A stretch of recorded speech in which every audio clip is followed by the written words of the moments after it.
Welcome back, Rare Talks. You already know what it is. Like, comment, and subscribe. If you haven't already, go to the Spotify. We got exclusive episodes that are not out on the YouTube, but is out on the Spotify. And this week, I'm joined by the best co-host in the world. Man, like Fend, real Fend Dizzle, whatever you want to call me. Come on. You get me? So check out what he's doing. Yeah, Kodak. Yeah. Kodak out now, you know. Go and stream that up. You get me? Timing this is dropping tonight. By the time this releases, timing this will be out as well. Music video. Come on. And today we got a special guest. My brother. Yeah. Family. Come on. Introduce yourself. Introduce yourself, my brother. My name's Naeem Esiagi from North London. Just out here trying to bring some love and support to the community. Mashallah, my brother, come on. Yeah, come on. So tell us a little bit about you, man, about yourself. Born and raised Hackney, normal lifestyle, growing up, product environment, etc., etc.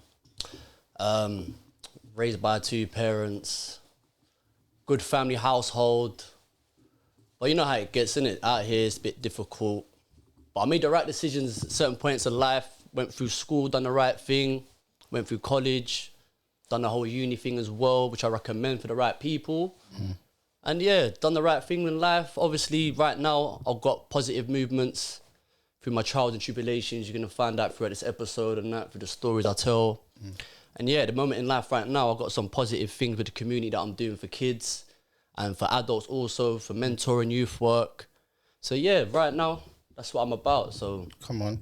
So do you think it's hard for someone who because obviously the family pressures, because I came from my mum and dad as well, but then you have family pressures that are on you to do good, so like they're always trying to pressure you as well. Exactly, yeah, like you said, like growing up in like obviously man's North African, but growing up in an African household is similar. Like growing up, they would expect you to go education route. It's expectations, like you said, innit? That pressure of like doing well and making something out of yourself, and obviously family coming back home to someone like UK and that, being the first generation, you feel that pressure. So a lot of people, especially at our age, can relate to that. So we can kind of give advice to people that are younger than us, that see things differently. And we grew up in a whole different generation. Where you from? You from Algeria or Morocco? I'm from Moroccan. Moroccan? Yeah, I was born and raised here, but my parents are Moroccan, yeah. Oh, mashallah, my brother. Yeah. Oh, come on. So do you think, you see, coming from like Moroccan background, because a lot of people don't know that Morocco's very diverse in its like languages and its people. A lot of people don't know this. Like you got the Berber people, and then you have I'm basically Berber. Yeah. So it's did you come from that kind of? Is that where your family are from? Berbers? Yeah, like both my parents are Berber, but my dad's more Berber because he's more like from the village, where my mum was in the city at the time. That whole culture that you said, the whole Moroccan culture, yeah, we've got that installed in us. But it's like the whole growing up in this country and finding an identity of like, do you get me? Like obviously growing up in an African cultured, Moroccan cultured household, but then going outside and seeing a whole different identity being English. Obviously my parents, like my mum didn't speak English very good growing up and that, having to battle with things like that, language barriers. Remember, we're born here, they're born from a different world. So growing up was very like, a bit different, a bit like, trying to understand things from how it runs, perspectives and that. But you only realise that when you get older, that's how you take things serious. When you're younger, you take things for granted, if that makes sense. But yeah, that's our job, innit? Our job's to kind of like push together and show people that the next generation that there's other ways, there's other angles, I'm trying to say. So in dealing with parents, dealing with youths, dealing with this, we've got to keep going, develop, you know what I'm trying to say? So yeah, man. Do you still speak to people that where you come from? Yeah, of course. Like I'm quite a social person, so like Fem will tell you, like man chats to everyone. Yeah, man chats to everyone still. So I like to just know everyone's culture. I like to try different cultured food. Like I chat to people from different countries that I know back home. I've got people living in Saudi. I'm trying to say Egypt, studying, for example. So yeah, I do chat to, because I like to know different things, different cultures, and of course, yeah. That studying in Egypt things changed a lot of people's lives, you know. I know a few young brothers that was on the roads and whatever, and certain people paid for their flight and said, yo, you're going to study some Quran and Arabic, bro, get out of this country. 100%. And they came back and they're like a whole different person, bro. If you see them now, they're more mature. You can see that they're more, even one young brother from my state, it's called Sahel. His dad said, I can't even let my son get sucked into this. Because he wasn't even getting sucked into it, but his dad just was nervous. So he just said, go Jip, and he sent him for like 2 years. But I could see that the first year was kind of hard for him. He was like, it was hard for him to transition into the Egyptian culture. Yeah. But then after, he said he just got used to it, and now he's back. He's so focused. He's not even on road. He just wants to get money and go home. And you know it is, like you said, yeah, like that shows me that you need to travel. Yeah. You know what I'm trying to say? Like you said, like different people, different cultures. Yeah, when you see it in your own like hometown, London, or wherever it may be, like you need to get out there. You need to see what's really out there for what it is. And then, like you said, those moments might click you to do the right thing when you land back to your homeland or to your hometown. Or, but everyone's got their trigger moments. Like when you're talking about Egypt, yeah, these brothers I'm talking about as well, similar to your people, they went out there to study. So they went there for like study deen. So they went out there on a serious team with the right intention.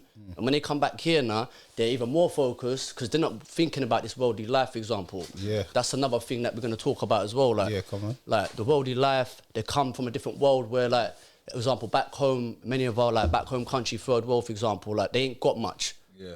So when they go a place for a whole year and they ain't got much, they come back to this place, they're thinking like 30k a year, 40k, 50k a year jobs, and that. They appreciate it 10 times more because back home there, they're earning like £200 a month, £500 a month. And they're still surviving. And they're still surviving, but then... And grateful, you get Yeah. me? Yeah, 100. But we've got to be more grateful though. Because we've come from like, you know what I'm trying to say? We come from a country where they're giving us opportunity and that. Do you know what I'm trying to say? So we've got to make the most of it and get the most out of them at the same time. You know what I'm trying to That's say? a fact. So, That's a fact. also, when you went to uni, what did you study in uni? Can't lie, man. Like, man enjoyed my education route still. Like, man were out here on the roads or anything like that from mad young and that. Like, I had people around, man, that did, but then again, like, didn't work out for them. But these times, man, I was studying sports. I qualified in that FT, like fitness instructing, FI, in college. I've done one with GCSEs. I went and done business courses and that as well. In uni, I studied sports science and personal training. So I'm qualified PT. Soon enough, right now, I've got my own business as well for PTing. I'm not going to mention it just yet. I'm just keeping it under the fold. But yeah, so basic background is football coaching, sports, fitness. That's my background, isn't it? Really, that's what I can really say as a whole, as a person that I am. But I like teaching. Yeah. That's my passion. Yeah, I see that. That's my passion, So teaching. obviously as well. So what age was it that you see with the football? Like, what age did you start playing football from? Because you nearly went to that professional level, wasn't it? You was at Arsenal, wasn't you? Yeah. Basically, what it was, I started like 11. So some man start younger. Young. Like, I know man them like when I was 11, they were in academies and things like that. So, but man weren't really interested in football because again, like where man grew up, it was kind of hard to get out of the hood. Yeah. Transport, mums won't allow you to go across the road. Them ones there. But I've got two older brothers that kind of like were ballers as well. That showed man, listen, like at the age of like 10, 11, 12, that's the peak times. You're either going to go one route or this route. So they just showed, man, listen, football, go and see if it's your thing, you enjoy it. And I've always liked it, but man never took it serious to the age of 11. Age of 11, man started doing well. Like you said, I got scouted for Arsenal at the age of like 13. Yeah. Man messed that up because of my attitude and like most, man. Like, What happened? I heard man, you say bruv. story. Basically, man got scouted like by a Arsenal Academy scout in the community. Cool. Then I ended up like having like games and that throughout before my trial was coming up out of Market Road, which is near Caledonian Road. Yeah, I know Market Road. Yeah. So like, a lot of people over there, like young ages and that, it was quite a good league. Anyway, I was playing there for another team and that, just getting on with my thing. And I pulled up now onto the ground and I see Jens Lehmann there. But Jens Lehmann, the goalkeeper for Arsenal, innit? But his son plays on the same pitch. Okay. So I'm watching his son standing next to Jens Lehmann, watching his son play kickball. But man's wearing a Man United top. So I'm looking at Jens Lehmann saying to him, yeah, like, do you remember last weekend when Rooney lobbed you? You're shit. I'm cussing him, like, because man's got a Man United, so he's Arsenal, innit? I'm getting onto him. He looked at man like mad attitude, but I was like, I had mad attitude. Yeah, so then these times he reported it to my manager. I got banned from that game. Well, just because you told him you got lobbed. Yeah, like I was getting rude to him, like calling him shit. I was giving him attitude basically, innit? And it was one of them ones where my manager pulled me aside for that game that I was waiting for to play after them man was playing. He was like, listen, like, what happened over there? I don't know what happened, but I got told this, that, the other, but you can't play today. So man was screwing. I was thinking, bro, what? Wait a minute. What? My man, and I'm banned. I can't even play today's game. I'm thinking, rah. But obviously, 2-2's my coach put man on a lot, like last 10 minutes, whatever, finesse the team, cool. Cool now, get a phone call like a week or two later, for example. Oh yeah, your trials for Arsenal are cancelled. Why? Because what happened over Market Road, what happened that day, the attitude, they're not finding it acceptable. So I just thought, fuck, like, So I was like, all right, cool. But I was young, I was immature, I didn't know the value of it. That's the truth. I didn't understand it. Yeah. You know what I'm saying? I didn't really Because get at the the same grip. time, you were still bantering, but that type of banter was a bit That too type much. of banter, like what it was, man, like people know, man, I'm a baller. Could have made it, but a lot of man could have made it, but a lot of them had attitude. Yeah. And that's No where discipline. like no discipline, attitude. You know what I'm trying to say? So yeah, you could be good in things in life, but if you got the wrong attitude with things in general, you're not gonna get far. Especially when you get to an older age as well, like you got to come correct. But that's all learning phase. But yeah, man, like man travelled through playing ball. Man went Israel, man went Holland, Maccabi Tel Aviv, Maccabi Haifa, Israel. I played against a couple of teams in Ajax as well, which is like we never played against Ajax, but we played like around the Ajax stadium there as well against some teams in Holland, Amsterdam. Yeah, man, we're travelling still. What's Been a few position? What places. position you play? I play centre midfield, man. Boy, you got energy, bro. Centre mid, brother. That is crazy, brother. Do you know like I tried to do the midfield thing, yeah. Hard, isn't it? Bruv, do you see the running up and down the It's too pitch, much, trying bro. to support the strikers and support the defense, and jumping every time the ball? Nah, you that's have to mad. win the challenges and You've you got to have have to have the energy, bro. You've got to have energy. It's mad because like, see the football team, a lot of it is just brains, innit? If you know how to play with your brain, you're just 2 steps quicker than other people. Like, of course, a lot of it's physicality and a lot of it's technique and that, but those things you can learn. With the mental stuff, it's a lot of like, you have to be in with coaches to understand the actual grips of the game, on and off the ball. I'm trying to say high press, no pressing, right times to press, all them logistics and like strategy and formations and that. You have to be part of like a good team to start with. So I'm trying to say, once you got a good team, good managers, good coaches, and they take you to higher levels, then you can kind of take obviously that experience and bring it down to people who are not on your level, like your people in your community, for example. It's all about giving back. It's all about understanding that, yo, Yeah, like, that's you've deep. got- I didn't even know all of that yeah, stuff. but like it's like being at work, and you start off like a sales assistant, but then what? 2 years later you're a manager. You can then turn around and tell the sales assistant what it's like being a sales assistant because you're a manager, and you can tell them, look, as a manager, this is what I had to do, and this is what I got to this stage. It's the same process. You know what I'm trying to say, just bring it in football terms and that. And did you play? So you've played with what professional like football? Couple players? still, like I was just chatting to Fen earlier on that. Yeah, he was telling me. Man played for the youth games and that. Like, I think it was like, I can't remember what year. I think man must have been about, again, like 11, 12, 13. But man played in the youth games in Crystal Palace against John Joe Selvey. Okay. No way. John Joe Selvey, yeah. Yeah. He's a good player still, man. Done really well on that. Obviously, he made it. My boy grew up with, again, Andrew Yayadom. He's a baller. Grew up with him, played with him. Who else? Aidan O'Brien, plays for Ireland. Yeah. He's from the ends, Andover and that. Like, these man, I kick ball with, like, so I've been playing with these ballers that are professional and I understand it, but their thing was they were 100% committed. Yeah. This is why you got to respect the craft. Dedicated. They dedicate their And they whole worked life hard. to it. They They worked hard. They Do you turned up understand? for training, They they did trained everything. extra hours. They did what they had to do and beyond, as they say, innit? That's how you get further in life. So, yeah, man. I played with a few ballers and that. A lot of guys that you look at, like everyone does, that man them in the hood, they could have made it, but they never. And you look at them like, but you know, it is. You just got to channel that same energy and craft into something else. Literally, bro. Literally, man. Everyone's going to make it, my guy, man. Oh, trust me, man, bro. Trust me. Everyone's going to make it. You see, football. Do you think it's like lots of people are trying to do it, so it's a hard market to get into? Cool. I think I see that someone post up something on social media the other day. I think it's like, if you're one of the 180 something professionals, yeah, that made it out of like 1.5 million. So basically, it's a very small percentage, basically. That's 100. Say that again. Yeah, in this UK, 180 people or something like that, yeah, with like 1.5 million people want to make it in this country, for example, and only 180 people make it pro. So if you're one of them, be proud of yourself, because you've got 1 point something million people trying to make it, so you've made it, be proud. Like, not everyone makes it. The odds of making it are very, very low, but you've got to encourage the youth, I guess, to try and see if they're good enough and that as well, to try and get them in the right places quick enough before other things hit them in life. So do you feel like the earlier you're in it, the easier your chances? Yeah, are? man. It's all about intervention, isn't it? You get there before trial or tribulation hits someone, and it just takes them, of course. Intervene before it happens. You know what know what I'm trying to say? So definitely younger, like, would be better. Definitely. And also as well, so what got you into coaching as well, man? Because that's what I see you doing that now. I'm proud, bro. You get me? So explain a bit about that as well and what your team's called. Man was coaching before still. Man used to coach in the community like back in like, I think it was year 2012 as well, like year 2013 and that again, where I was just coaching kids in the community in general. But then I kind of let that go because my man went uni and that as well.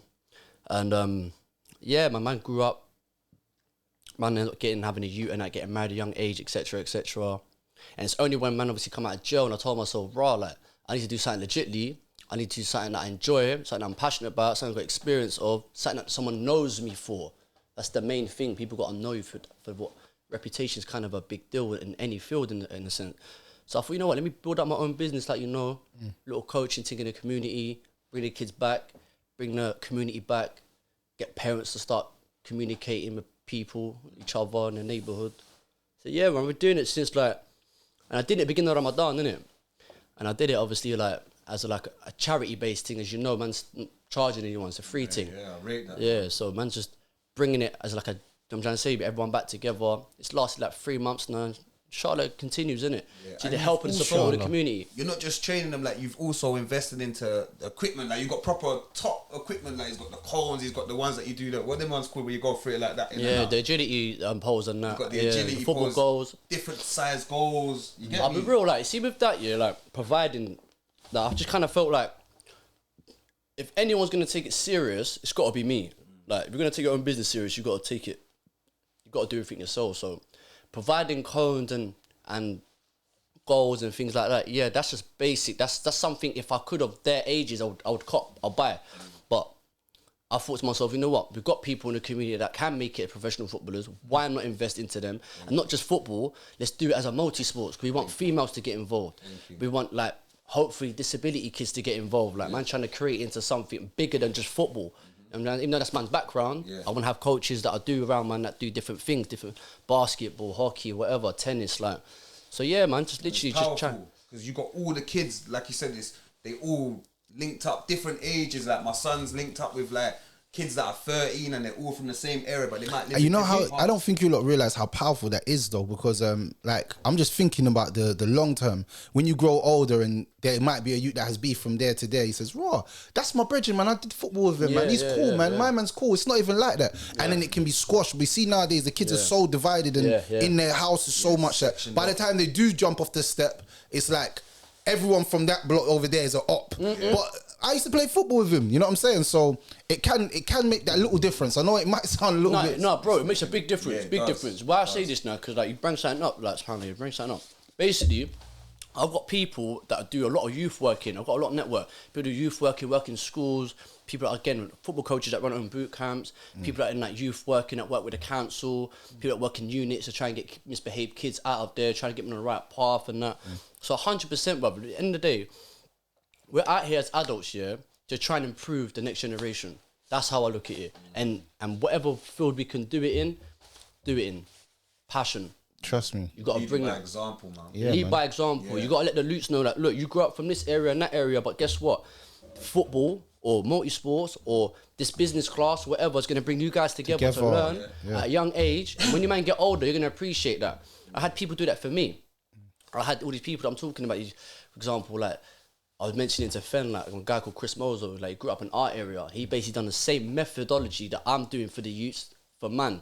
But he had support through council and through like companies, private sectors and that. So he was able to dish out 3 sessions in a 3G pitch for free in the community over holiday periods to bring everyone in and grow up and kick ball together and then create into a football team, get into leagues, travel internationally, play different clubs, that things can build up like from just the small community and bringing different people from different areas. Like I'm trying to say, that's what I think the younger generation. That's what they need. They need opportunities. That's what it is. There's no funding. There's no funding nowadays as well. That's and another the government's thing. given up on them, innit? Like, there's no funding, so just let them stay at home. They know that they run their computer games or iPads. So what happens now? The software designers, they create all these apps to keep your your Stuck child at home and glued. Yeah, they don't Stuck even at want to home. leave the yard. Even when lockdown happened, like my son had to motivate him. No, we got to go out. We're gonna go and vlog. We're gonna go and do this. I had to motivate him so much, fam. Like, you get me? So it's what you're doing is powerful because you're bringing that old school element of where we come from. Like you said, like Bruv. that guy from your area, he was bringing you man together. You've seen that pattern. And another thing what I rate is that you've got the younger ones like that are like 18, 19, 20. Yeah, that a lot of them are on the block. They're not really doing anything productive sometimes, and you've got them training the kids as well with him. So you've got the ripple effect there. Yeah, I've basically kind of like been the middleman. Yeah, like, that's right. Yeah, I'm gonna say I'm trying to be that middleman where like there's youths, there's basically like youths that are just like riding around on their pedal bikes, playing football like on a day-to-day having fun basis, but just trying to make it like a more of a organised. I'm trying to say, get the parents involved, get the parents to understand what's actually the kids are up to. That's why I encourage the parents to come and play, not come and play, but come and watch. Even get involved if they want to. Finn gets involved. Finn gets involved. Like the other man, them in the ends that just come by and watch, they get involved. Like I'm just trying to get everyone involved. The more people involved, the better it is. I've got people that work in like private sectors coming up to me, like who walk dogs in my park, telling me, I love what you're doing. Could I be part of it? And I'm like, yeah, like cool. Like we can work something out. Come over next weekend and that, and just be with the youths. Just be there. I'm gonna say, see what goes on because you're here every day in general. Why not kind of be in support?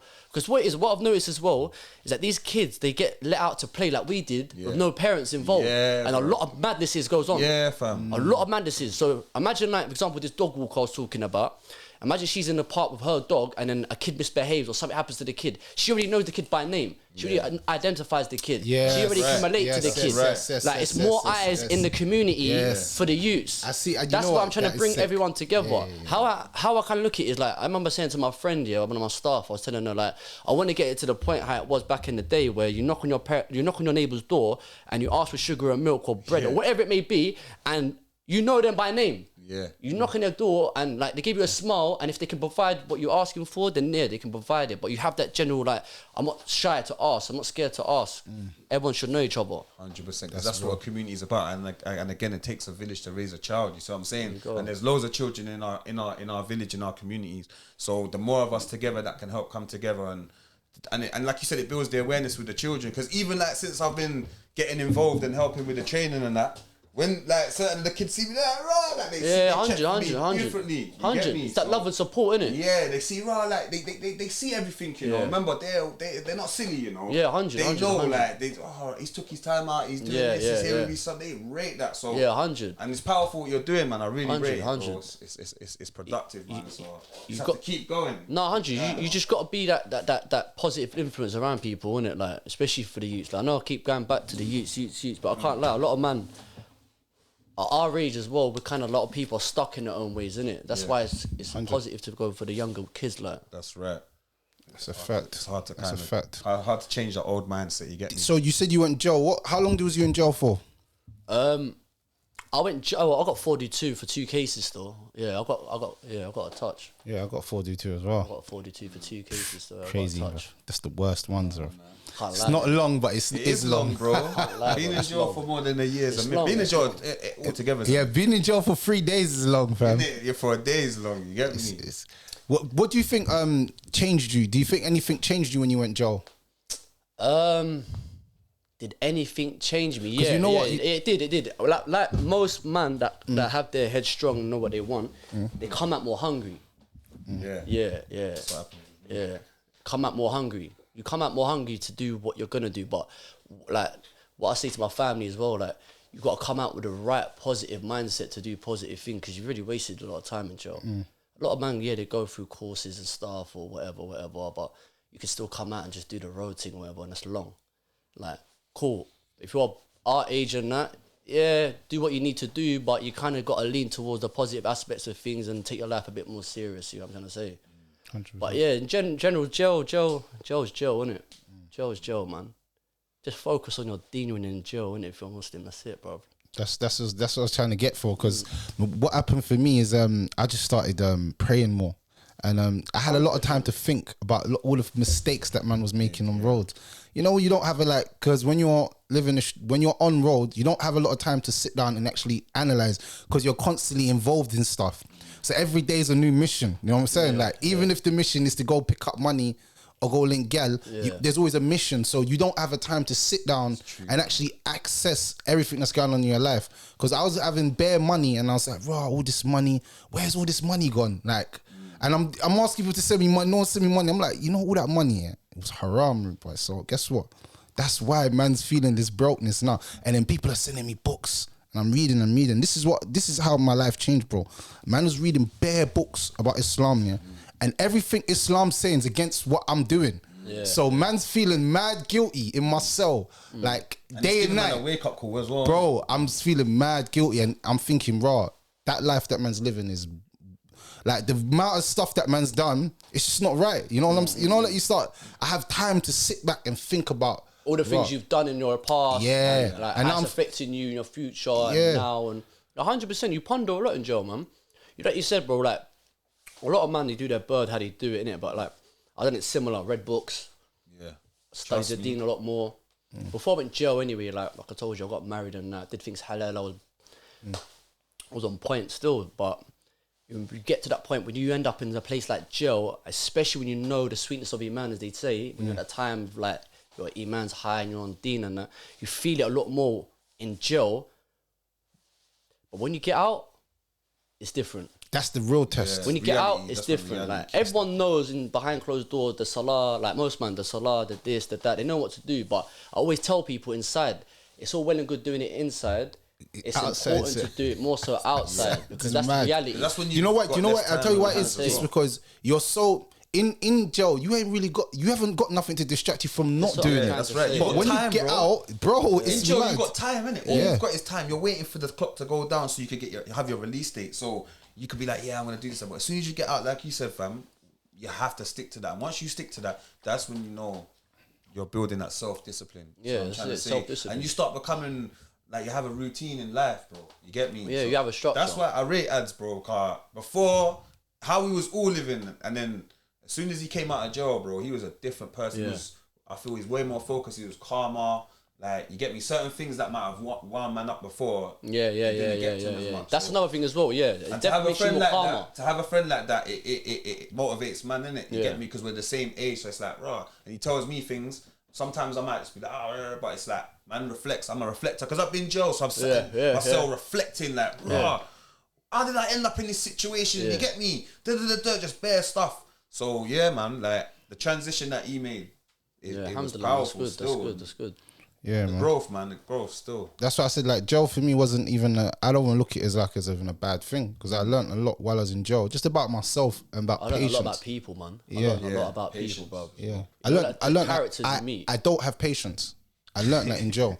I learned I don't have patience, and I learned patience because you ever been in the cell when you're waiting for your food, but for some reason today it's taking long for your door to open. But it's only 5-6 minutes. But you're like, bruv, why is everyone's door bust? My door's not bust. Brother, so you start pressing the bell, you start looking through gaps. You're like, bruv, hey, man them. Hey, what's going on? What comes in the way? Bro, it's only 5, 6, 7 minutes. But man wants that food. And I was like, why am I so impatient? Man's so impatient.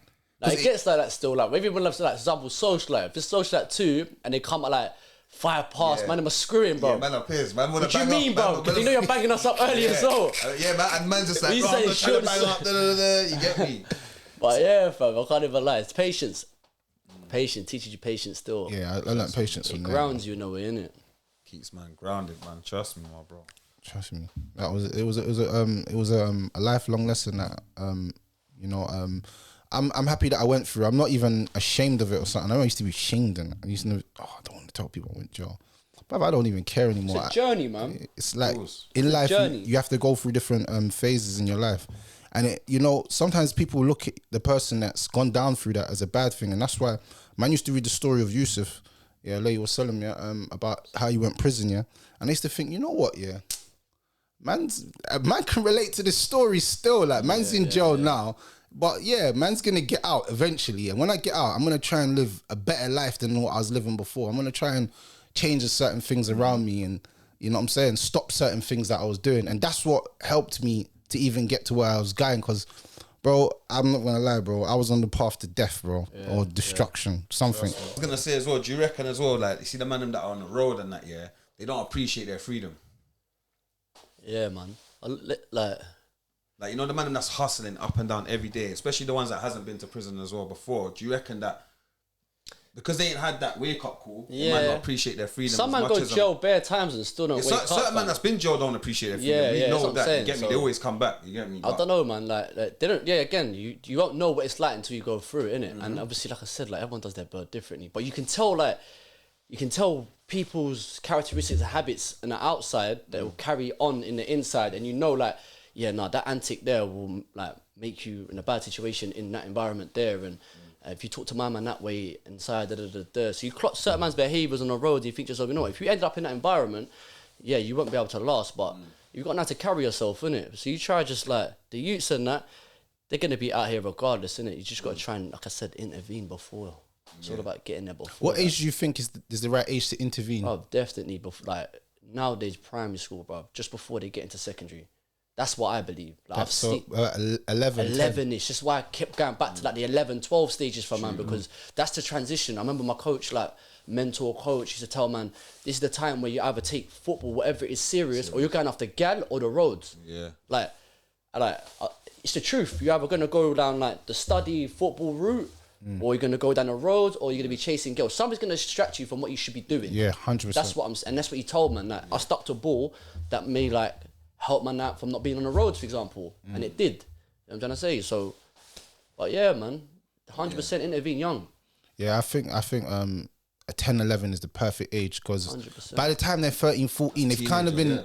They've got that. How I think I was deep in the streets at 14, bro. That's what I'm saying, I was bro. like 14, 15. And this is what I was gonna say. It's like 15, I thought I was a boss. 16, that was it. I was at my peak. 17, prison straight. Yeah.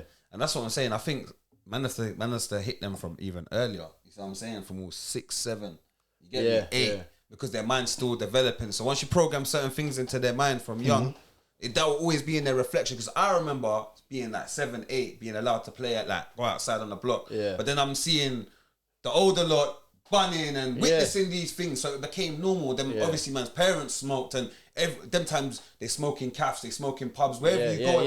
So certain things became normal to man. So I'm trying to say. So I feel that when man was growing up, so even to have a little cheeky cigarette behind the school and that, it felt normal. Like, someone stole it from their mum or their uncle. So it's just like, you get me? Yeah, 100. You was a bad breed, you know. That's said behind the school. What's wrong with you? Bro, behind the fence Stanton and that, you get me? I'm not even going to bait up who it was. I don't want him to get in trouble. School days.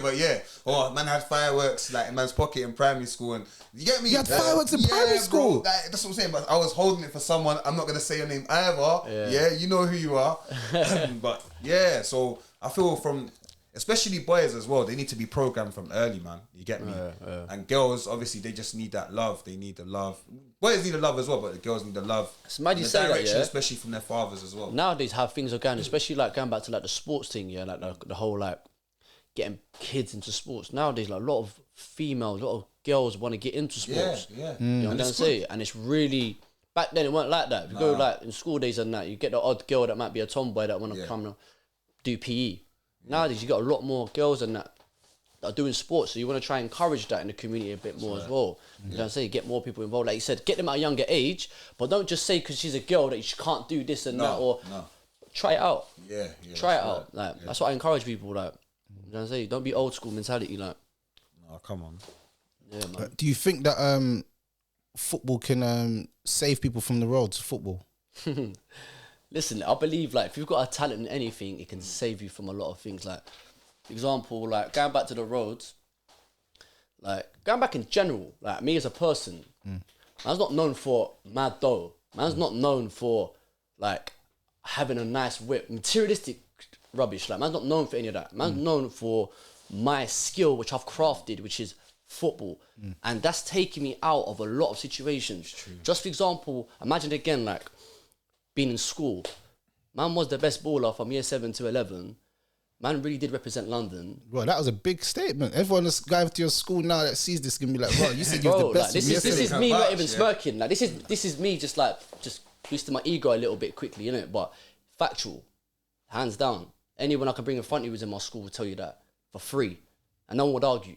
Because I was captain from year 7 to 11. In year 6, I won my year 6 team in primary school. We used to play other primary schools and that. We won it in year 6. My name was ringing bells from that year 5. Big man thing, yeah, from year 5, year 6. But I never took football serious like until I told you, till like age 11, 12. But I was kicking ball.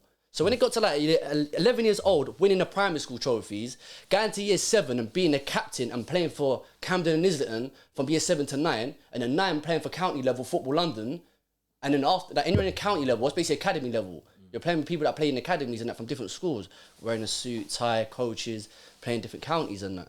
After that now, that's year 9, that's like what, 13, 14. After that, then man started going international.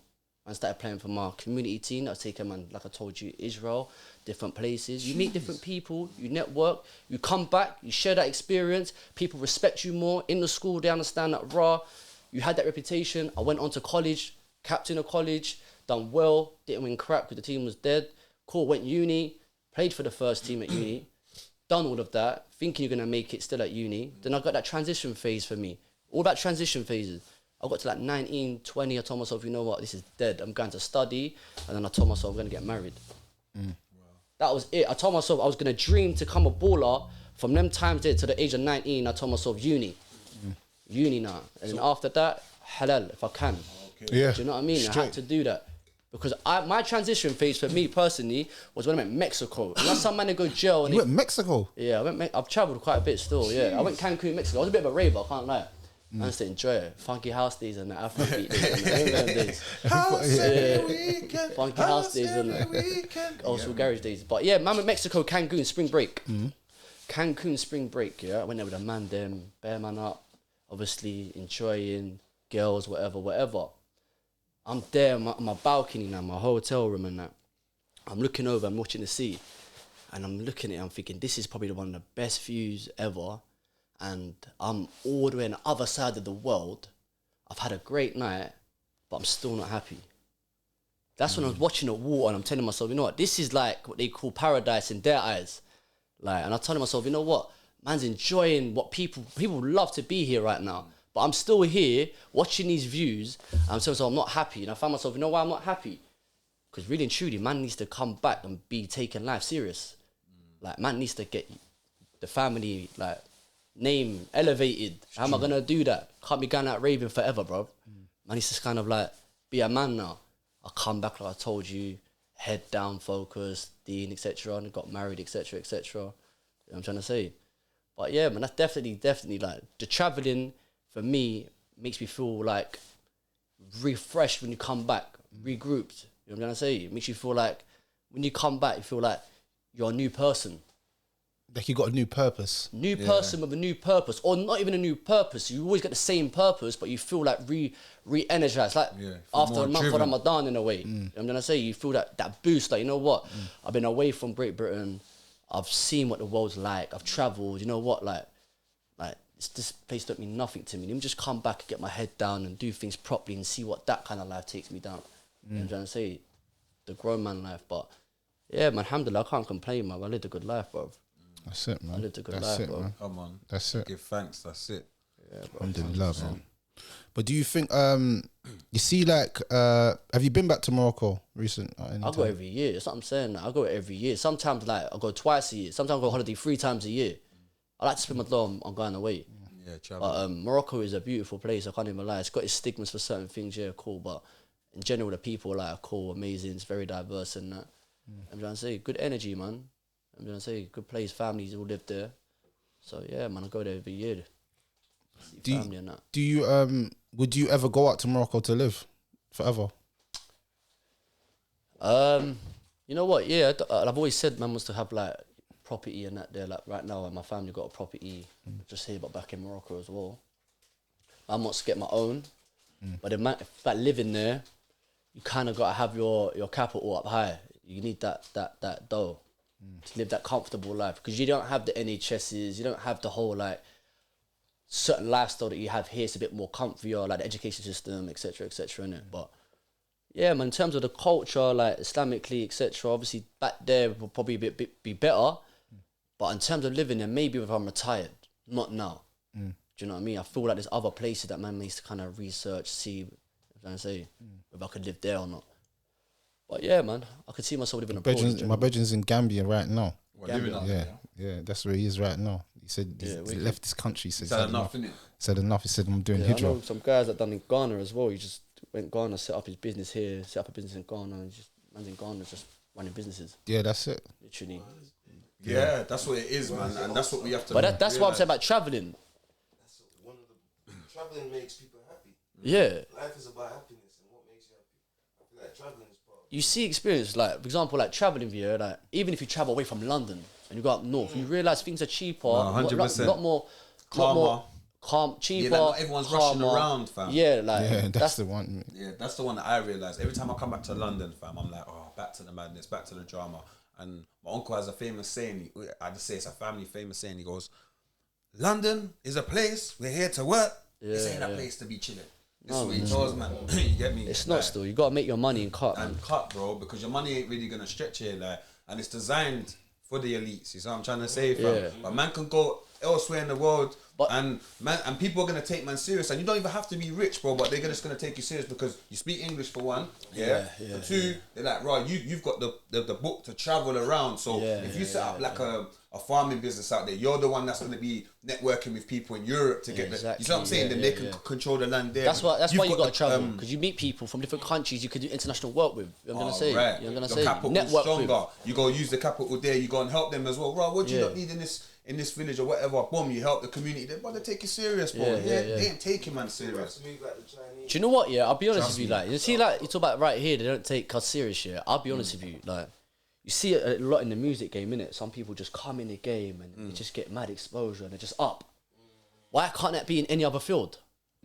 Like, why? Like, I'm trying to say, cool. Like, nichely rappers get a lot of limelight and a lot of money for a lot of things, but why can't we do it in the sports field? Why can't we do it ourselves in our own business field? I'll be real, bro. We're in London, but we got a lot of opportunity, man. We just got to know how to network. I think the lack of not opportunities but mindset. It's all about this, you know, bro. That's what I'm saying, man. If your community, I believe that the community and the people that you're around will influence the mindset that you have. Like I said, I was trying to tell these guys, I was doing football coaching in Richmond, and I got there about 8 o'clock. They said they wanted to start at 9, yeah. And I see all these parents, all these kids in the school. So I went into the school, like, just to find out what's going on. They're doing a chess club. That's a whole different life that we don't even know about. They had a rugby pitch and a golf pitch.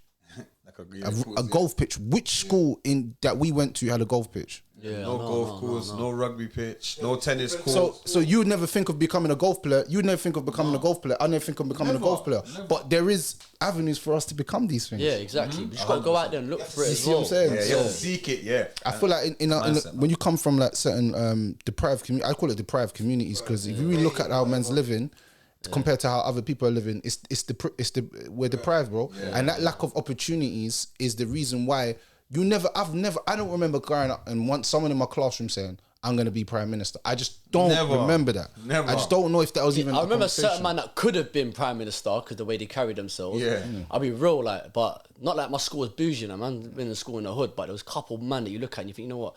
You look that type of person, like prefects and that. Yeah. Them prefects and stuff, like, they're the type of people that take their life serious from school days. Like, you know the man that you know the man that took their things serious, that you could tell that their mum and dad are taking things serious. You know what I'm trying to say?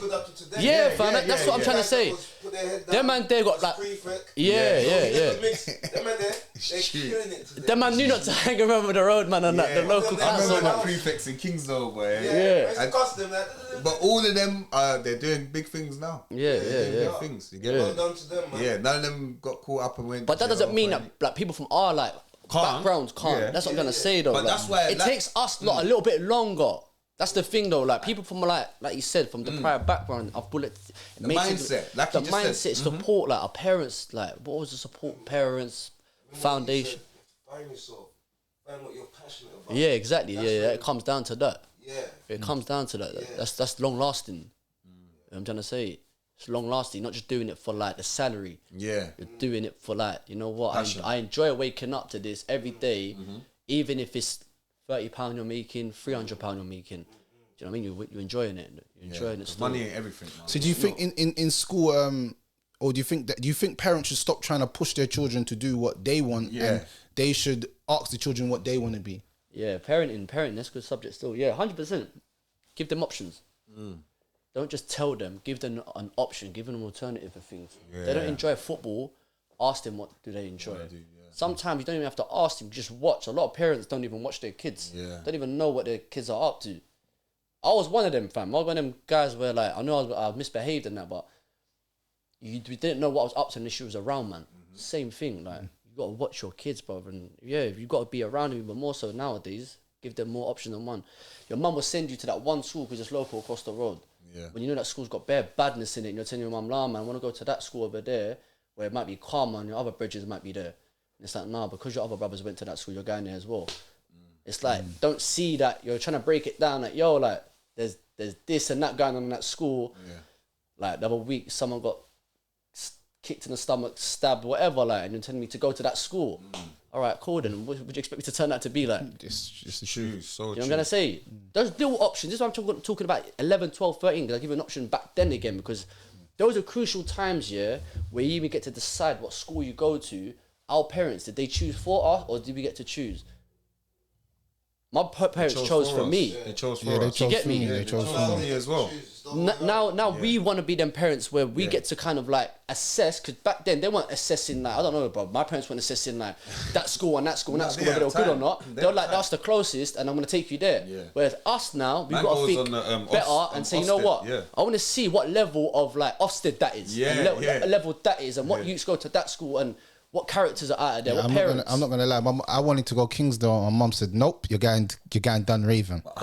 So my mum made the right decision in that one. She did. Because I tried to go Dunraven, done the test, didn't pass it, and then the next option was King. My mum was like, "Yeah, you gotta go Kingsdale." I'm like, but everyone was going there. So Everyone. I'm like, it's cool. Everyone from the ends was going there, so it's like cool. But yeah, It's good experience regardless. I innit? still. Was your school mixed? Was your school mixed? Yeah, Was your school mixed? as well. Yeah, mixed as it was well. mixed as well. Yeah. My school was Like a mixture, bro. It was Yeah. the mix of the, and then our school had another. What is it? William Penn when they got closed down, and then all the pupils came into our school as well. And that was a bad school. That was like Peckham, everything. Boom. Then all the pupils came into our school, so it just turned even more, crazy, fam. You get me? Yeah, man, school days are mad. Trust me. do you what kind of good memories do you have from childhood? Because you said you was playing football. So what like good memories do you What good memories did I have? Yeah. Yeah, man, just run-outs and knock it down ginger. And Ginger. That stuff doesn't exist nowadays, you know. Kids don't play outside like I used that to play anymore. 40-40, hide and seek. I remember 40-40 when you had to get back to the base, Yeah, you remember that? You don't remember that And, game? and you're hiding. You're hiding. And then the next man Yeah, sees you you got a and duck. you You just got a duck. You got a duck. Yeah, it's like come on, hide, man. innit? But you gotta get to That's your what I'm base. saying. Childhood You got a days, but we team. had it. Like I remember, I was watching Harry Pinero, and he was basically saying we had the best year of both worlds, our generation. Yeah. Like we had the whole old school. Where you used to have to knock on man's door Yeah. to see if they're in or not. Yeah, to come And then like now we're at like we saying message man, You yeah. get it? But back then it weren't like that to get man out of their yard to chill and whatever. We used to like, have fun. signals, like we'd be like, ooh, ooh, Yeah. The next man would be across the other bit of the block. You won't come out. Nah, he's not coming out today. Yeah, because sometimes, certain man, you couldn't just knock on their door. Yeah, you you get stuck I on. go outside. Yeah. If you in your yard, you get me. So man would just whistle. Yeah, you see man like, man will Yeah. come check, he'd be at his window like, yeah, I'm coming down now, wait in the block, innit? Don't harm my yard, man. Yeah, Man's out there, yeah. innit, being silly. Don't harm my yard, wait in the block. So Just we- holding the ball remember, in your you had arm the like that, innit? just waiting, Yeah, like. so we would just, one time we just be in the block waiting, he would just come out, boom, and then, or they might come to my yard, yeah, they ring my bell or whatever, they'd be like, yo, Fen, they'll be all on the wall downstairs waiting for man. Yeah, no. Yeah, childhood memories. No are hard still. messaging, like we would always know where man is, and we just all link up, and then by the end of the day, there's bare of us, It's bro. always sad when everyone's out and then you're not allowed that. And that's, do you know what's a banger though, yeah? Like, back in the day when we were younger, like, it's again, like, childhood memories, like, primary or whatever, like, before social media, everyone kind of, like, used to play out, as they say, innit? We used to play out. It's more interaction, you know what I'm trying to say? And with that interaction, you get to kind of know who man is for who they really are. Now, look, 15 years later now, man, them are making fake profiles, man, them doing this, doing that. That's why I'm grateful to kind of be living in the that 90s generation. and then Yeah, know what's yeah. going on now. Yeah. Like, Yeah, that's real. I ain't even on socials like that. I ain't even on, unless it's business really. I ain't even on socials like that. It's deep because you know it's funny that you says that because I remember Like certain man had beef in the ends, yeah, like friends, yeah. And because of being out so much, it got squashed. Yeah. Because we was all out playing football, and I would play football against, like, I would go to Fens Park and be like, yeah, you lot, you want to have a football match? And they'd be like, yeah, come on, let's have a football match. Like, it was mad. Like, You had your own team, the block had a team. And then we'd play a football match. Remember them days, fam? It was so competitive as well. And then we'd either win or lose, then we'll go to another part of the estate. Oh, what? You lot want to have a football match? All right, we'll meet you lot at 12 o'clock tomorrow at this time. And you know, everyone's pulling up. Everyone's there. Everyone's pulling up. Man's got all their balls, everything, fam. Like the whole Football ends is boots, pulling up. AstroTurfs, you know, man's got their Predators. Man's got shin pads on, their Man United Remember, kits or back in the Arsenal day, kits. yeah, we used to do that and it was free. Now we're older, we have to pay to play on the pitch, Yeah, bro, to that's do what the I'm saying. same And we thing. would just do it on the grass, make our goals, Make our own goals then and take that. off a jumper. Man will bring a jumper from man's yard, put it there. Traffic Another one cones and there. that. Yeah, sometimes Yeah, traffic the cones. cones, We yeah, get the cones, yeah. bro. We get the cones, fam. Yeah, bro. Yeah, bro. And that's a throw-in, that's a throw-in, that's a throw-in. Yeah, yeah, That's yeah, not a throw-in, it's not a throw-in, it is a Hey, throw-in. that's a We're foul, not- bro. That's a foul, yeah. That's a foul. No, bro, that's not a goal. Yes, it is. No, bro. I used to You enjoy see about the childhood memories though, playing with the olders. Yeah, Playing with the that- olders in the ends and that. Yeah. Because like, it was like, back then there, like, obviously everyone used to be on the block. Because there's nothing Everyone, really going man, on. Everyone used to be on the block. So when you're kicking ball, the whole ends, like you said, just comes out. Whether it be like your older brothers, boys, and that they're coming out kicking ball, you're playing with them and then making it into a team. And you're just like the youngest one playing with the older lot. It's just, you get to see everything. You get to meet a lot of people. And in the olders like. kind of rate you. If you do something nice, they're Exactly. like, "Whoa!" Yeah, You're like, you know, yeah. I'm gonna say, You know when you're going home, it's you that got them res- stripes. It's that respect level each Yeah. day that you play, innit? Yeah, nah, Each stripe. trust me. Remember when you was younger, you used to see the big men them and the OGs, and you like, I know what they're up to, but you never really know what they're up to. But now that you got older, You like, know yeah, what I'm I know now. what you guys are Yeah. 100. All the activities and that. Yeah, you know already, man. You know, bro. For real though, I reckon growing up in that generation, there was more of a community. Like, same with our area, bro. The whole block was out. Like, we know, like, everyone from the area knows each other. Like, by name, whatever, by Yeah, government tag, name, but whatever. knows man's family. Everyone, even if man ain't the coolest of coolest, but man knows. And when Man we link knows, up, we yeah. still have that mutual respect up to Yeah, this day. You yeah, get me? yeah. So I really rate that we had that community, because the younger generation that grew up, like you said, about 10, 15 years after us, they don't have that. You don't even see them on the block like that. You get me? Unless they're Back doing then, like, a video or something. You get Picking me? up, like, I don't know, like your mum's shopping, for example, like them little antics like that. You know what I'm trying to say? It's not. Now, man, them used to do that for me. I don't remember who was it. I think it was Jews or something. Like, my mum was coming from the bus stop, and they'd be like, "Oh, do you want me to help Yeah, you?" of course, all And the they'd just time. take her bags and walk home. Like them times, and I'd see man, and my mum be like, "Oh, your friend's outside. He just gave me my bags. He Yeah, just helped me with the yeah, bags." yeah, Like, is yeah. it? So I'd come out with, "Oh, safe, my brother." Like, Yeah, love. yeah, yeah, And exactly, even other man's exactly. mum would do that for as well. Exactly, It was yeah, always love like I that. just always used to help my mum. Like, And those are the little things that I'm talking about. You know what I'm gonna say that can make a big difference in the community. Like just them little antics like that. Like, Trust me. like every parent supporting each other. Like, oh yeah, like take so and so's mum's shopping upstairs. Like, you know what I'm gonna say. You as a parent telling your kid, yo, take so and so shopping upstairs. And then I'll tell my kid like, yo, take so and so shopping upstairs. You get that whole like looking after each other, innit? Of course. Of whole course. community vibe, man. Yeah, man, 100. What? You see the new generation? They will see an old lady walking past, And struggling, just leave her. and they're gonna leave her because they ain't got the mentality of, Yeah, you know what I mean? yeah. And It's crazy though. a lot of it's what it is. A lot of it's a fear factor thing nowadays as well. A lot of it's like kind of a fear factor now. Like her whole like the pressures of like COVID or like everyone kind of trying to stay away from each other. But I just believe that, you know what, regardless of life, there's certain things that you just kind of got to do. Walk Yeah. that person across the road. Yes. Like Yeah. if that person don't rate you because you got a face mask on, for example, but at least you had the intention of looking help after them. someone to help them. Yeah, that's right, That's how you got to look at that. What's happened nowadays? You got to look at someone's different perspectives, whether they rate the fact that whether you're wearing a face mask or not, whether it's going to upset them or not. You know what I'm trying to say? But just do what's right in the right intention nowadays, man. Come on. You know what I'm trying to say? It's crazy. I was saying this morning. Yeah, I said back in the day, if you saw me with a mask, it's like the scariest thing Yeah, on the it's planet. gonna If ride you out. see me with a mask, there's only two intentions: I'm going to do a robbery, Yeah. or I'm trying to take someone's life. That's the only two things I'm wearing a mask. So people used to see me when I had my mask on. I remember I used to be in some bait places doing some crazy stuff, and they'd be like, "Ah!" Now people see me with a mask, and it's like, yeah, It's the norm, innit? no, you're actually. It's all right. You're saving people by wearing that mask. But back in the day, I was a menace to villain, a society. villain, a I was a villain. villain. And look, remember the signs on the banks here used to say no mask or no helmets. Yeah. No mask or no helmets. Now you cannot come into this bank without a mask. Yeah, See what I'm trying to yeah, say? But just Technology got better. Yeah. So why technology get better? It's cool. So you say they can still identify us with the mask on? Do you know what? It's funny that you lot say that because in the hospital now they check your eyes, bro. And AI, that's they check AI. your eyes. You don't need to see your face. They check your eyes, right. and then they. How did they know can identify you through your my eyes. temperature? They was checking my eyes. I was like, they're taking pictures of my iris. And they want to see who you are, your profile come up or whatever. It's You true, get me? actually. Yeah. Iris now. So I was like, raw. I saw that they taking pictures of everyone. You can't go into hospital without them taking pictures of you. Yeah, you like been in hospital for long. I know. Yeah, no, I haven't still. I haven't. Man, avoided them. As soon as you walk in, you're on the little green box. Bro, 5G face recognition is going hard out here. Yeah, we have to. And it's the new thing. It's the new thing, exactly. We got to smarten ourselves up with them ones. Come on, man.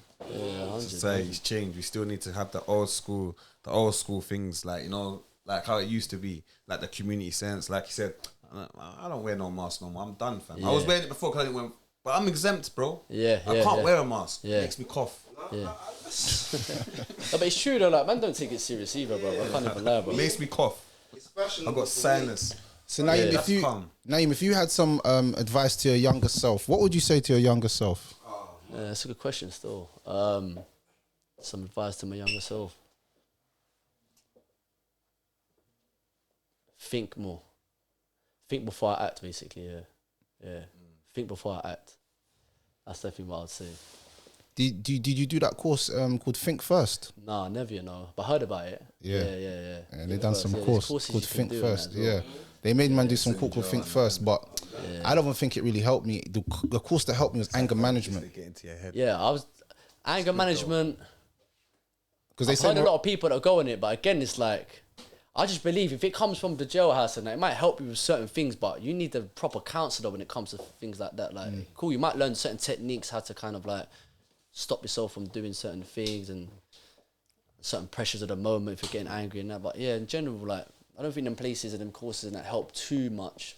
Just for that spur of the moment. the anger management thing helped me still because it was like, just think about. Identifying yourself. No, it said this is what they said, and it Traffic stood light out. system. Yeah. Yeah. I got that's you what to I'm do it as saying, well. though. You done it as well. How do you know what a traffic light system? bro. So they basically said, look, bro. they said, look, think about the reaction, the anger that you're gonna do now. Think about where it's gonna lead you. Think about that right there.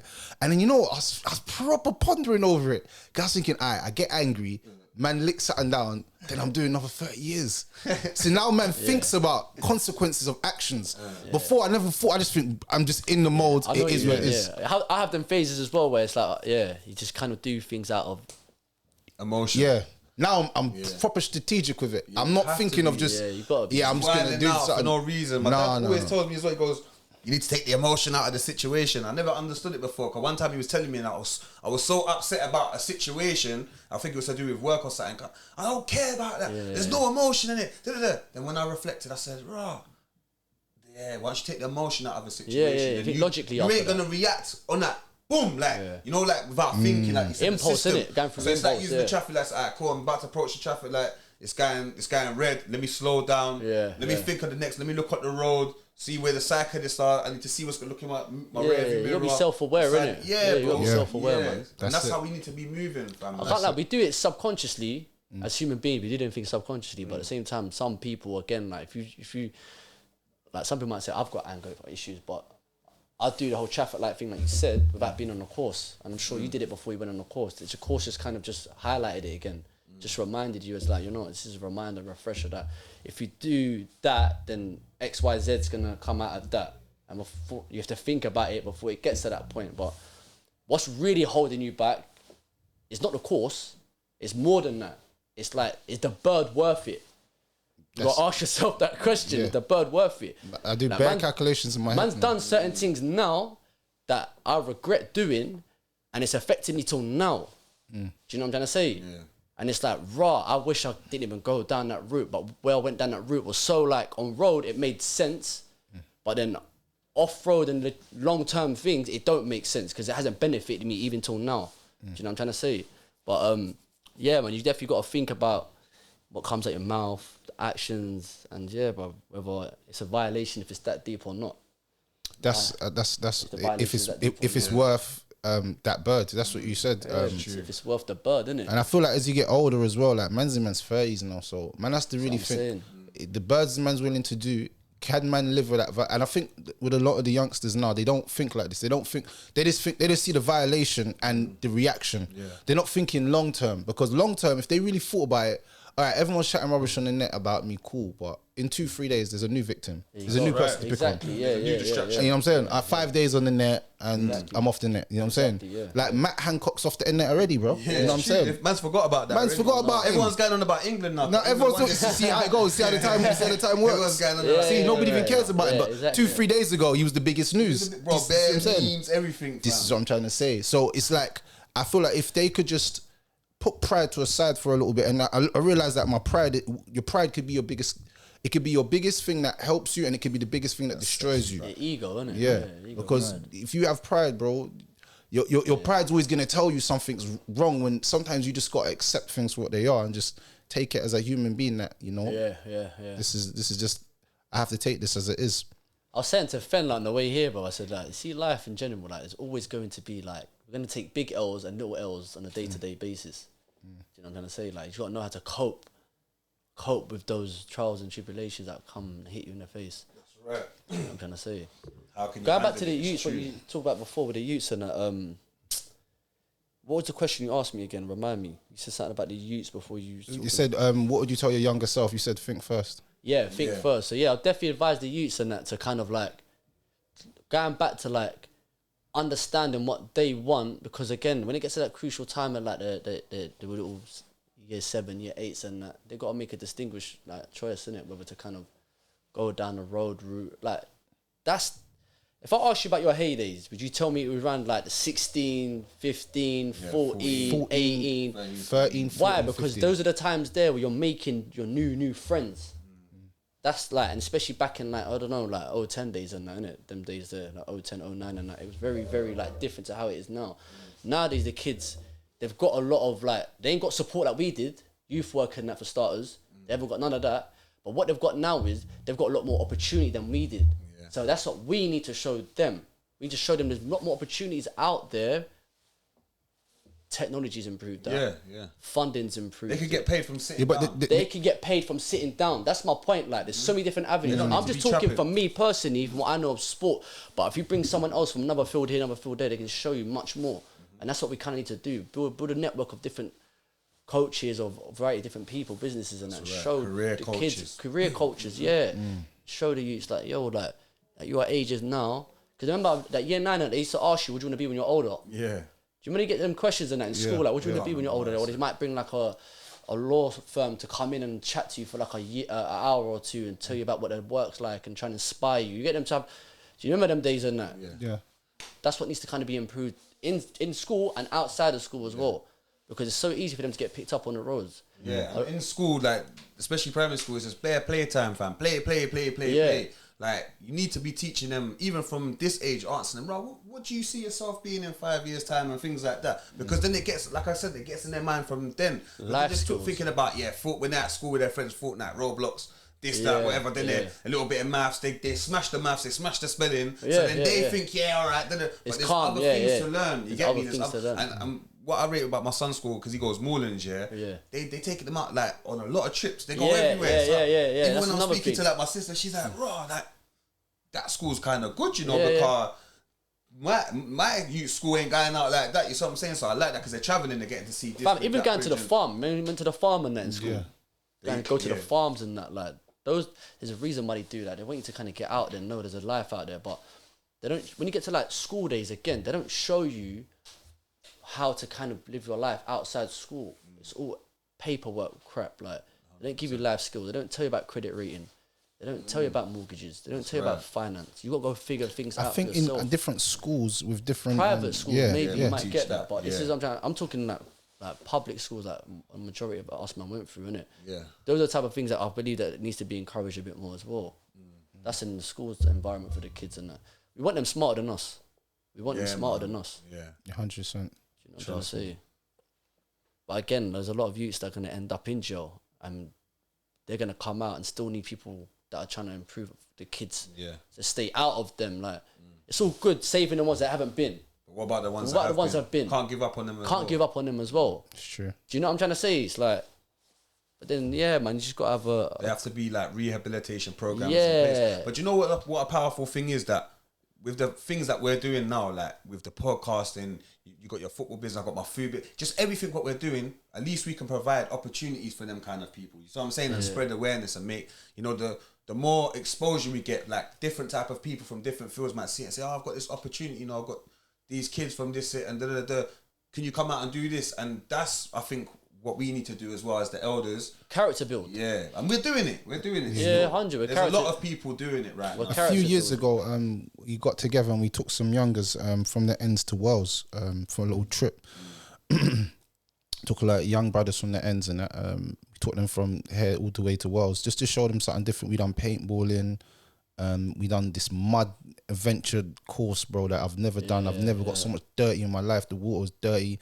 Trainers got sabotaged. Everything. Those are hard them shits. Yeah. And I feel like for them, the kids, everyone that went on that trip, yeah, all of them are doing good in their life now. Working, married, doing good things, bro. You know what I'm saying? And I feel like that trip changed them.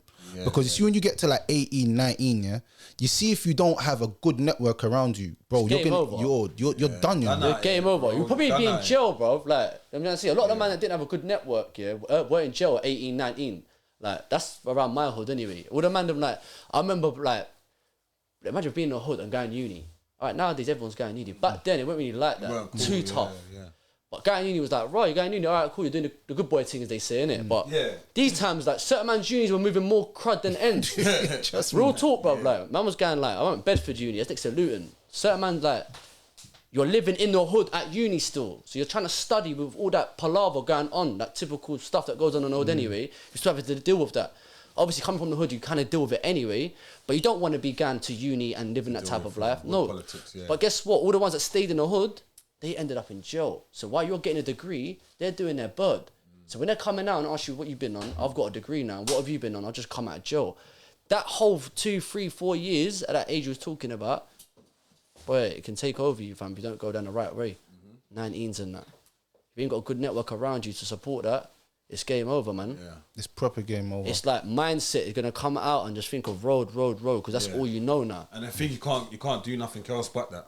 Yeah. You know what I'm trying to say? That's a good question as well, repeat offenders. Obviously I'm in jail once, innit? But when I was in jail, I used to ask people around, man, and that, like doing different birds and that, like, man, the minute, just ask them, like, what you on when you get out? Because I knew what I was on. I wasn't on this, like, what I was doing before. I told myself, you know what? I'm not going to come out and be around the same type of people, but I just want to know, because I've met good brothers in there. That's one thing I'll definitely say. I met some good peoples there. Sure. So I still network with them now. So I told myself, I want to be with the right people, make the right choices, people with the right mentality that are doing the right things. So I used to find out, like, bro, like, people, oh yeah, I'm in this for this and this, and then when I get out, I'm doing the same thing. I used to stay away from them in a long-term perspective. For example, I used to be on the wing and maybe chill with them, but I knew when I get out of jail, yeah, you're not on my phone book. But in terms of like why they repeat, it's because the desire of going back to what they always wanted or what they didn't get in the first place. And another thing is a lot of people don't want to be disciplined and go down the business sense of things. Now, all right, cool. Drugs, you can do drugs, but you can also create your own business. You might be a burglar, but why don't you, I don't know, be the one that fixes the houses? Do you know what I'm trying to say? Like, you're trying to improve, but some people prefer the fast life, and that just, end of the world, end of the day, sorry, there's always going to be criminals. But we can always guide people. That's what the system's trying to do anyway. We don't let go of them type of kids that have been in and out. We don't let go of them. But to be real, after a certain age, like even my old like mentor coach, where I used to tell them, bro, when it gets to a certain age, bro, you just gotta let them go. You can't tell a 19, 20-year-old what to do, fam. Like, you can't. As much as you think you can. Whether like you know what I'm trying to say, you can't. They're going to be hanging around with their 21s, 22s and that. You have to give them something greater than yourself to believe in. And you know what? That's what saved. Like I said, man, it was. I'll be honest, man. The man who asked me, like, raw, when I came out of jail, Man was like, yeah, what? I got some food. You want some food? I'm like, brother, that's all haram, bro. And you know what? That right there, just saying that to man just left me alone. Man just said, back up, I'm done. And you see from there, I just thought, no, I can't even be around you, man. Because if that's what you don't want to bring me back into, I'm going to end back up in prison. And I did not like that prison life, bro. Trust me, bro. So I just stayed away from that, and I can't lie though, I felt like a celebrity in prison. Why? Because of the baller? Because you're a baller? Yeah. Everyone. I can't lie, G. Like that's what I'm trying to say, though. I can't lie. Listen, I can't lie. Yeah, I want to say this on camera as well. But I want to big up a lot of like the staff and like, the gym staff and like in Brixton, yeah, because they actually give me the passion and motivation to say like, listen, if you come out, and you don't do anything in football, you're basically a waste man. Because my thing, I was getting let out while everyone else is banged up. I'm getting to choose 10 players with the gov, and like for example, Fecky, the rapper, his little brother was there. He's a baller as well. So basically, me and him, this is in Bricky as well. Me and him used to get out like 8 of the best players. You get a man, them knock on the door. Yo, nah, I beg you get man out at lunchtime. We're playing ball at lunch while you're banging up, eating your food, and you're watching us kick ball with the gym govs. Not just that, sometimes the governor of the whole prison to come down and kick ball with us. This was every day. It got to a point where man felt like it was youth club, fam. Like, every day while everyone's banged up. That's not just like your normal football session or your normal gym sessions. That means you must be really good at football. I'm actually, I want to see you play ball now. Baller still. Getty, Miss O, Mr. Norman, Charlie, all them lot. I rate you lot all, bro. Yeah, man. Because at other jails, bro, I was like one of the best in other jails, higher point. Like, I won the World Cup when I first landed in Norwich, fam. I won in 2018, but I won the World Cup.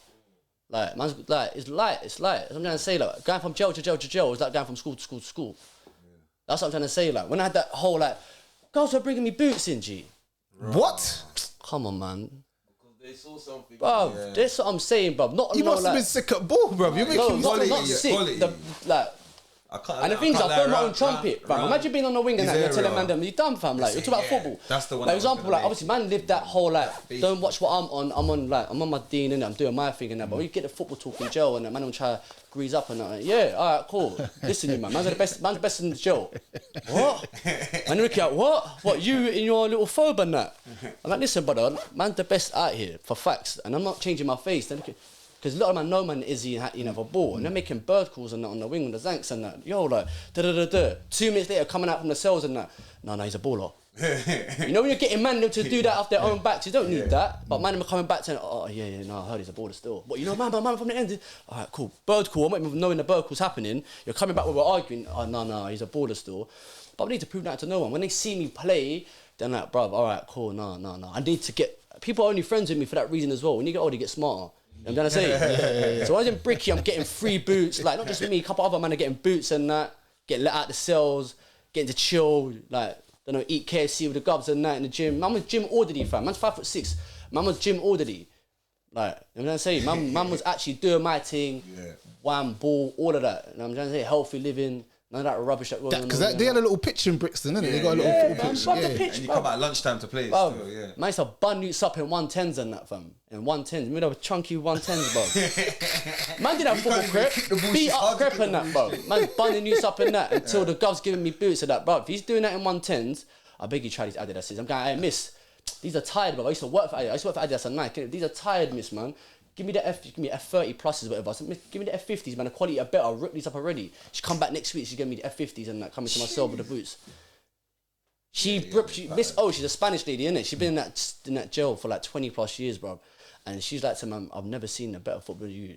Apart from the ones that obviously come through the jail that professional. Yeah. I've never seen anyone from like the hood and that kind of had that whole reputation and like the humbleism and still like do your thing, but still not an idiot. You know what I'm trying to say? There's a lot of good footballers in jail still. Bro, it's like that school, fam. Quality, man them test you. Man them test you, fam. Man them test you. I ain't gonna lie, I was in Seg, yeah? And Seg's right near the football pitch. Yeah, bro. That's how you know, man's, yeah. Hey, I was in Seg, yeah, and I'm watching man playing football in the pitch. I'm like, hey, score, fam! I'm in Seg. Oh, shit, how'd you miss that? But I'm proper in Seg, and I'm proper watching all the games. Like, that was one good thing about Seg. You can see all the games. The right on the ground floor. We played against played against Fulham and Chelsea, you know, the little community team. They come into the prison, played against them as well. Yeah. What, did you slap them?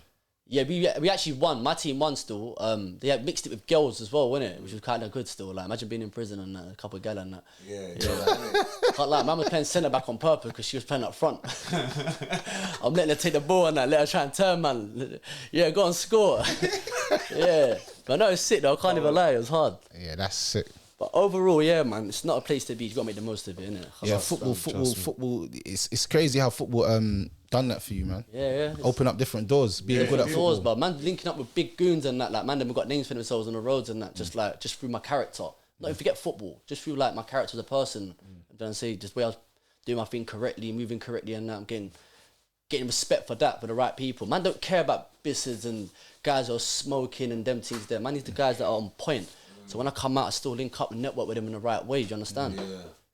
Different areas and that as well. Like, get to meet a lot of different people still. So yeah, man. That's good. It's good still. Yeah, that's nice, man. That's nice. So what is it that you're doing right now? You see, you're doing the football coaching. What day is it? Saturday and Sundays from 12 to 2 in Shepherdess Walk Park in N1. If you check it out on Instagram, Snapchat, Twitter. Yeah, NE Community Sports. So NE Community Sports. NE Community Yeah, Sports. so my initials and then Community Sports at the end. Yeah, man, check us out on Instagram and all of that as well, man. We do it 12 to 2 for the youths and that. Come on. I respect that. Any ages as well, from like 4+ to 16. Yeah, what boys and girls? Boys and girls. What football as well, yeah? Football. I've got badminton rackets, I've got tennis rackets, I've got softballs. Yeah, I've got quite a lot of equipment still, so it's free of charge for now, innit? So just get people over, getting the community going again. Do you get a good feedback from the community about it? Yeah, man, I get parents trying to put money in my pocket now, and I'm like, hold it, man. You know what I'm trying to say? I'm like, oh, chill, man, I'm not ready yet. I want to do these things properly, you know what I'm trying to say? I want everything in place, like, I'm trying to say, the legal stuff is part of it as well. Yes. And supervising children, all that, like first aid. So yeah, man's got to do it properly, then before you know it, man's going to try and create into like a little summer boot camp. Shot of the summer, I'm going to create a little boot camp and just take it slowly, man, to be real. That's so, just one angle of mine as well. Like, that's so needed though in the summer because kids don't have nothing to do anymore. They've got nothing to do. They're not out here playing run-outs and that. They're just probably just indoors. And you know what, yeah? And to say that, look, and he's doing this off his own back car. Obviously, like, my son lives in that community, so I'm there, I know. And they've got a youth club right next to my house with a football pitch, but they charge you. Everything is for money. Or, like, they have the coaches to have access to it. But the kids, imagine one time on the 6 weeks holidays, I bring, like, all the kids in the football pitch. They told me to get out. You get me? And that's what... And I said, you lot are a youth club. I don't know that's a youth club because when we was growing up, youth club... For everyone, youth, not for money. Telling man about, well, you have to sign up and pay this and you get me, like, so that's why I rate you, bro, because what you're doing, you can say that to people. You get me? Parents ain't gonna, like, me as a parent, bro, I ain't feeling no way to pay for my son to go there. Yeah, 100%. Training he's getting, the development, discipline, everything. I'm like, the kids respect him. So I'm trying to say, man needs more of that. So not always, but I'm just saying, like, there's certain. Like, my son's been to bare football cup. Like, I've had him on Market Road. I was telling you it. I put my son in drama. He goes everywhere. And there's sometimes where it's like, right, is this not even worth the money I'm giving these people? They're just doing it for the money. You see what I'm trying to say? Whereas I see you, that you, like you said, you've come out of jail. You're trying to get back on track. You're not just thinking about yourself. You're thinking about the main goal. And this is inspirational, bro. No, I appreciate that, man. I appreciate it still. I'm just sincerity, bro. It's from the heart. I keep telling you, sincerity is from the heart. Yeah, you're just doing it from the goodness of your heart, and that's why it's a lot of blessings in it. You know what I'm saying? That's why you got people like Fen that is loving it and wants to bring this child. And probably other people as well feel the same way. Probably say it to you sometimes, but there's a lot of people don't ever give up on the youth. The youth is the future. Of course, you know what I'm saying. Of course, bud. I'm loving what you're doing, man. Keep it up. Big up yourself, man. Ray Talks on bring people on there that's making an impact in life and in the community and in the world, bro. Come on, man. It's love, man. It's love. Yeah, man. Pleasure having you here as well. No, I appreciate it still, man. Come on. Love, man. I appreciate We're it gonna still. wrap up. We got another.